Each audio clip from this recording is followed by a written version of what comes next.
వసంత పంచమి రోజున చేయవలసిన దానాలు ఏంటి అంటే, ఎవరైతే అక్షరాభ్యాసం చేయించుకుంటున్నారో అక్షరాభ్యాసం అయిన తరువాత వారు తప్పనిసరిగా పేద విద్యార్థులకు పుస్తకాలు, పలకలు, పెన్సిల్స్, పెన్నులు, బలపాలు వీటితో పాటు తీపి పదార్థం మీ శక్తి కొలది మీరు పంచితే చాలా మంచిది.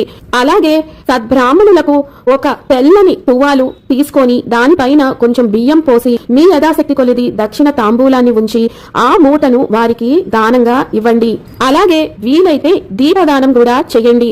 ఎవరి పిల్లలకైతే వాక్పటుత్వం లేదు అనుకున్నారో ఇందాక చెప్పిన ప్రత్యామ్నాయంతో పాటు ఈ రోజున మీ పిల్లల చేత దీపదానం చేయించండి. శక్తి ఉన్నవారు బంగారం లేదా వెండి ప్రతిమ చేయించి దీపదానం చేయవచ్చు.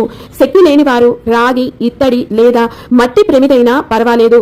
దానికి నిండుగా ఆవు నెయ్యి పోసి 3 ఒత్తులు వేసి జ్యోతులను వెలిగించి దక్షిణ పెట్టి సద్బ్రాహ్మణులకు లేదా మీ ఇంటి పురోహితుల వారికి దానంగా ఇచ్చి పిల్లలకు ఆశీర్వచనం ఇప్పించండి.